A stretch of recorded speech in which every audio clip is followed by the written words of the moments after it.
Hello बच्चों, good morning. Standard fourth, subject Hindi. बच्चों, आज के वीडियो में मैं आपको आपकी हिंदी किताब के पेज नंबर 43 पर पुनरावर्तन 2 दिया हुआ है वो समझाऊंगी। तो पेज नंबर 43 निकालिए। देखिए, पुनरावर्तन 2, उसमें प्रश्न नंबर 1, हाथी के बारे में 4-5 वाक्य लिखिए।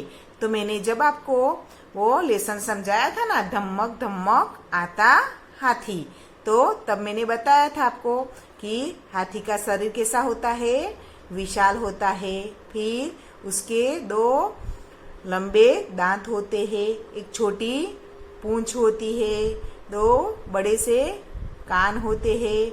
हाथी को केले खाना बहुत पसंद होता है। इस तरह से आप इस 5 वाक्य लिख सकते हैं। फिर प्रश्न नंबर 2, उसमें समानार्थी शब्दों के जोड़ बनाइए। क्या करना है, यहाँ समानार्थी शब्द दिए हुए हैं, लेकिन आप यहाँ आमने सामने नहीं दिए, उलट सुलट दिए हैं। तो आपको समानार्थी शब्द ढूंढने हैं और उसकी जोड़ बनानी है। जैसे कि 1 नंबर पर है पानी, तो पानी का समानार्थी शब्द कौन सा होता है वो आपको इन शब्दों में से ढूंढना है। तो पानी का समानार्थी शब्द होता है जल। तो यहाँ से लेकर ये यहाँ तक आपको यह जोड़ना है। पानी का समानार्थी शब्द क्या होता है बच्चों? जल। अब दूसरा, आसमान। तो आसमान का समानार्थी शब्द इनमें से कौन सा होगा? आकाश। क्या होगा बच्चों? आकाश। तो ये यहाँ जोड़ना है आसमान, तो उसका समानार्थी शब्द होता है आकाश। तीसरा है धरती। तो धरती का समानार्थी क्या होता है? धरा। क्या होता है बच्चों? धरा। अब चौथा, सिपाही। सिपाही का समानार्थी शब्द होता है सैनिक। क्या होता है बच्चों? सैनिक। तो इस प्रकार से आपको ये जोड़ना है। अब विरोधी शब्द ढूंढकर उसका वाक्य में प्रयोग कीजिए। तो यहाँ देखिए, ऊपर ऑप्शन में कुछ शब्द दिए हुए हैं और नीचे भी कुछ शब्द दिए हैं। तो आपको यहाँ जो शब्द दिए हैं उसके उत्तर इस ऑप्शन में से मिलेंगे, यानी कि विरोधी शब्द इसमें से आपको ढूंढने हैं और यहाँ लिखने हैं। जैसे कि 1 नंबर में है नीचा। तो नीचा का विलोम शब्द कौन सा होता है? विरोधी शब्द ढूंढिए ऊपर। क्या होगा? ऊंचा। नीचा का विरोधी शब्द होगा ऊंचा। फिर दूसरा, छोड़ना। छोड़ना का विरोधी शब्द क्या होगा? पकड़ना। क्या होगा बच्चों? पकड़ना। फिर तीसरा, आसमान। आसमान का विरोधी शब्द यहाँ लिखना है, समानार्थी शब्द नहीं लिखना। तो क्या होगा आसमान का? धरती। क्या होगा बच्चों? धरती। फिर जाना। जाना का विरोधी शब्द क्या होगा?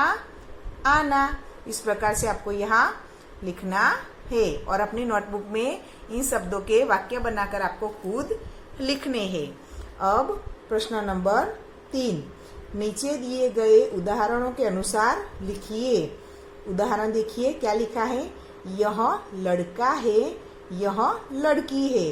तो क्या किया है इसमें? लिंग परिवर्तन किया है। लड़का पुल्लिंग शब्द है और लड़की स्त्रीलिंग शब्द है। तो आपको भी उसी प्रकार से जो नीचे वाक्य दिए हैं उसमें लिंग परिवर्तन करके लिखना है। जैसे कि वह राजा है, तो राजा का स्त्रीलिंग शब्द क्या होगा? रानी। तो हमें सामने क्या लिखना है? वह रानी है। दूसरा, यह शिक्षिका है। तो शिक्षिका स्त्रीलिंग शब्द है, तो उसका पुल्लिंग शब्द क्या होगा? शिक्षक। तो हमें क्या लिखना है यहाँ? यह शिक्षक है। तीसरा, वह लेखक है। तो लेखक वो पुल्लिंग शब्द है, तो उसका स्त्रीलिंग शब्द क्या होगा?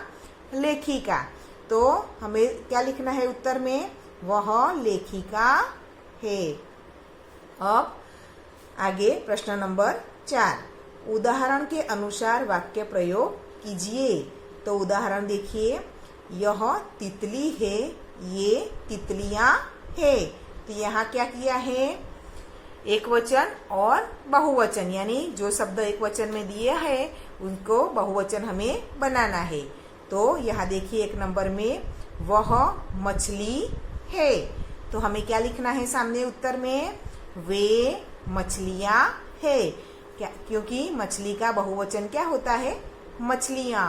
फिर दूसरा, यह लड़की है।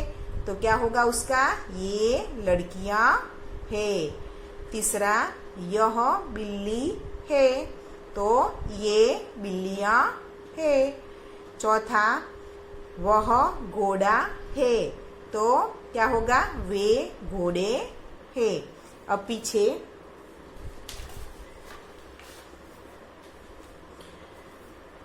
प्रश्न नंबर 5, सही विकल्प पसंद करके वाक्य लिखिए। तो यहाँ देखिए सभी वाक्यों के पीछे ऑप्शन में दो दो शब्द दिए हुए हैं। उसमें से आपको सही शब्द यानी सही विकल्प पसंद करना है और एक खाली जगह भरनी है। तो उसमें पहला है खाली जगह तितलियां है। तो यहाँ तितलियां यानी कि बहुवचन दिया हुआ है। तो यहाँ यह लगेगा या ये लगेगा, तो क्या आएगा, ये। जब कोई भी एक से ज्यादा व्यक्ति या वस्तु की बात हो तो यहाँ यह नहीं लगता, लेकिन ये आता है। तो हमें ये लिखना है, या ये तितलियां है। फिर दूसरा, खाली जगह तुम्हारा फूल है। तो वह आएगा या वे आएगा, क्योंकि फूल यहाँ एक वचन के रूप में दिया है। तो यहाँ वह आएगा, क्योंकि वे कब लगता है, जब एक से ज्यादा फूलों की बात हो तब वे आता है कि वे तुम्हारे फूल है। तुम्हारे लिखा होता तो हम वे लगाते, लेकिन ये तुम्हारा यानी एक ही फूल की बात है।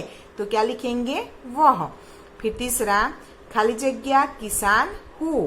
तो मैं कि मैं आएगा, तो क्या आएगा, मैं। तो मैं किसान हूँ।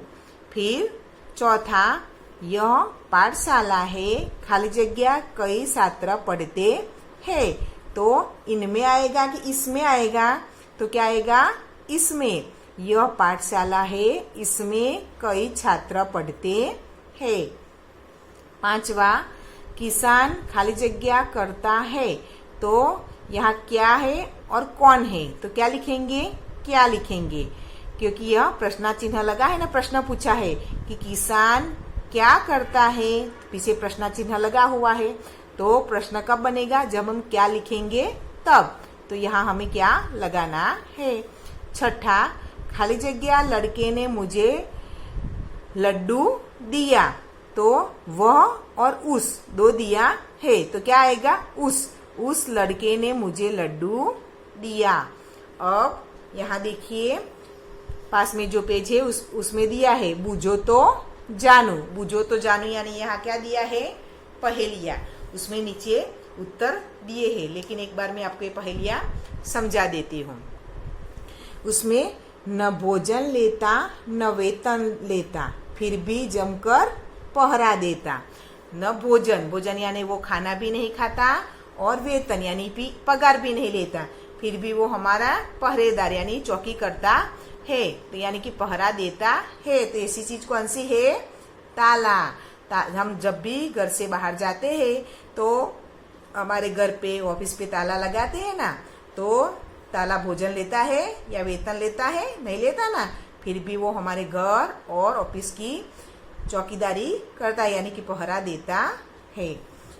कहते हैं उसको रात की रानी, आँख से टपके उसके टपके पानी। तो ये क्या है, ओस। आपने कभी सुबह बगीचे में सैर करने गए होंगे, सैर करने, तो आपने पेड़ पौधों पर पानी की बूंदे जैसा देखा होगा। वो क्या होता है, उसे ओस कहते हैं। तो वो रात को ही गिरती है, जैसे कि हमारे आंखों में से पानी टपक रहा हो, वैसे वो हर जगह गिरती दिखाई देती है। तो उसे क्या कहते हैं, ओस। दांतों वाली सुंदर रानी सिर पर चढ़कर राज करती। तो क्या क्या आता है, कंघी। तो दांतों वाली, आपने कंघी से आप माथे सिर आपका आप लगाते हैं ना, बाल बनाते हैं, तो इसमें किसका प्रयोग करते हैं, कंघी का। तो दांतों वाली रानी कहा गया है और वो अब हमारे सिर पर राज करती है। पहाड़ है पर पत्थर नहीं, वन है पर पेड़ नहीं, शहर है पर लोग नहीं, नदी है पर जल नहीं। तो ये क्या है? मानचित्र। क्या है ये? मानचित्र। एक चित्र मानचित्र आता है, इसमें आप देखें तो सभी चीजें दिखाई देती है, पहाड़ दिखाई देते हैं, वन दिखाई देते हैं, शहर का चित्र होता है, नदियों का चित्र, सभी चित्र होते हैं अलग अलग, लेकिन वो दिखाई देते हैं, लेकिन असल रूप में वो होते नहीं है। वो हम कहते हैं कि नदी का चित्र है, लेकिन हम उसे छूकर पानी महसूस कर सकते हैं? नहीं कर सकते ना। तो ये क्या है? मानचित्र। प्रथम हटाओ मुझको खाओ, मध्य हटाओ सब में पाओ, समझो यदि संकेत तो देश है, बच्चों मेरा नाम बताओ। तो क्या आएगा? जापान। क्या आएगा? जापान। समझ में आ गया बच्चों? अब हमारा ये जो 4th का सिलेबस है वो यहाँ पूर्ण होता है। गुड बाय बच्चों।